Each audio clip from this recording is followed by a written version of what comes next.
Hello, I am Shay, and you're watching Born Again Nerd.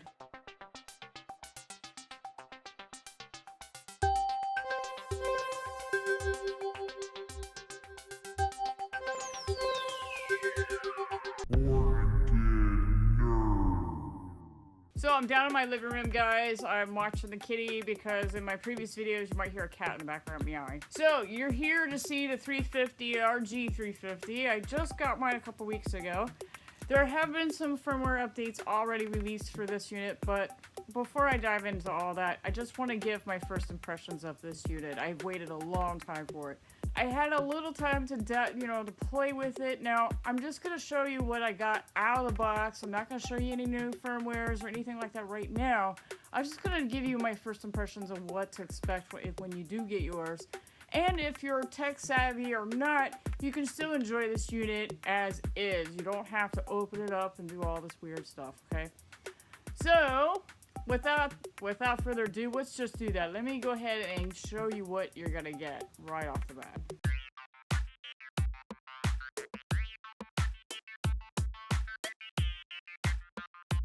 Okay, so my first impressions on this unit. Well, it's really nicely built. It's very solid. The buttons feel pretty good. They're not as clicky as I thought they would, but they're kind of clicky, but not as, not that bad. You know, the start and select are definitely that. Now, these knobs, now they do push down, and they're really high quality. Almost like a PSP. They are rubber. They're not hard. They don't turn either, too, like the LDK's stick where it turns. No, these are really nice, guys.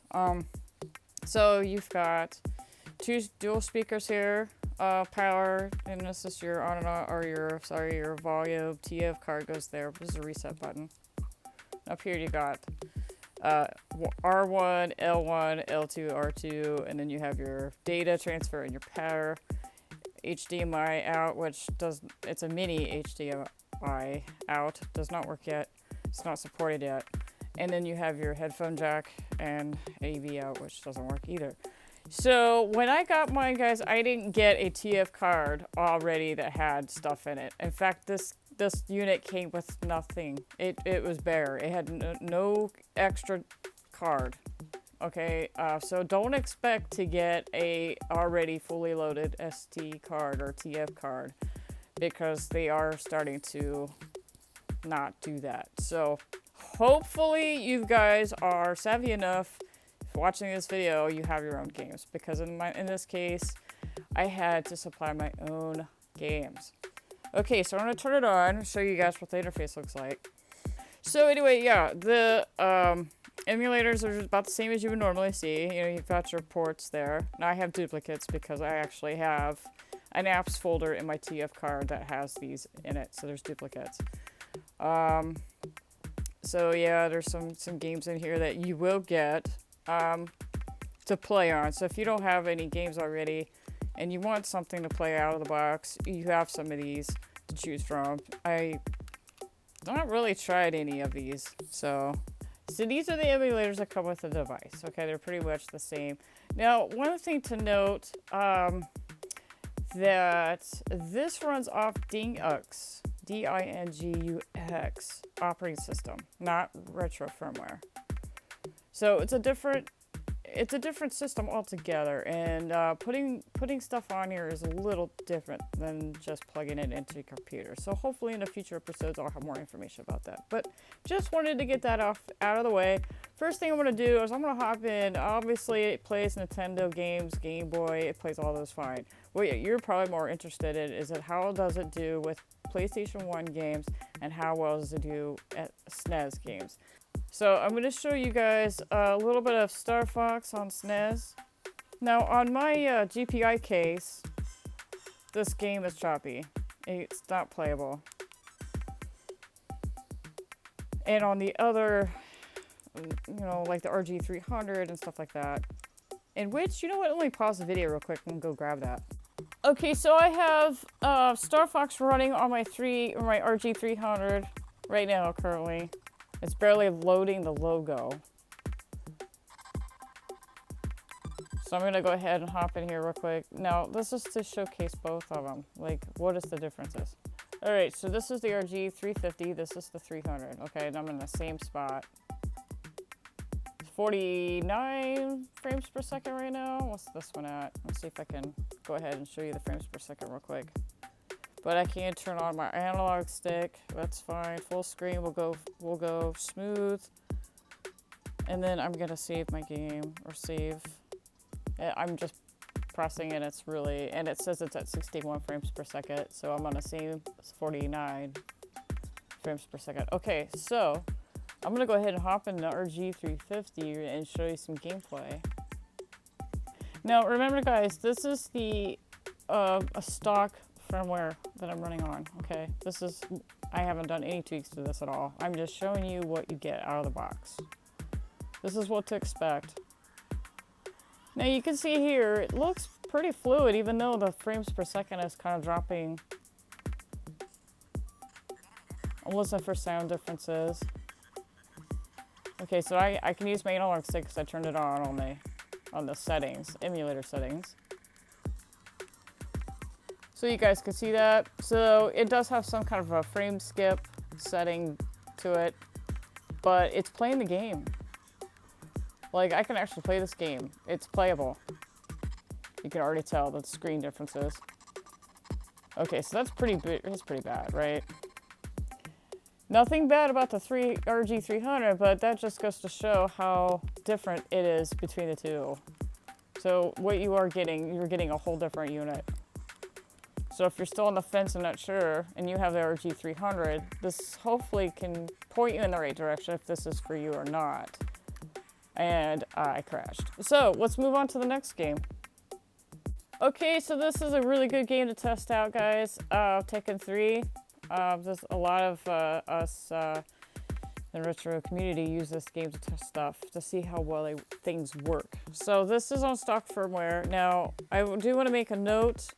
I'm going to hop in here to the emulator settings, go to GPU settings, and make sure that my frame skip is on auto. Because if I don't have that on auto, it gets really choppy.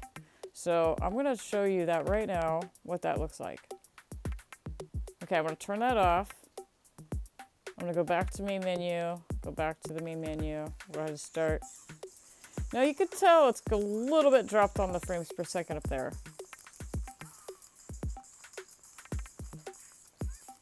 Playable, but it's a little sluggish and slow for my taste, actually. And go back to my game. Now it's a little bit better. Now it's playable, in my opinion. She's wearing high heels. You guys check. I just now noticed that. I can't walk in high heels if I tried. I dressed up as Marilyn Monroe one Halloween and about killed myself wearing these pumps. That was some work party back in the old days. Oh no, you didn't. Okay, so we're doing Tony Hawk Pro Skater 3. I just wanted to make a quick note that I just realized that I'm not too happy about, but I had started a game in career mode, and when I went in there to access my already saved file, in-game files do not work, guys. I didn't do a save state. You'd have to hit these two buttons right here, didn't do a save state to save your progress. So, FYI, if you get one of these and you're playing Resident Evil and you just use the in-game save, don't do that because you'll lose everything you did.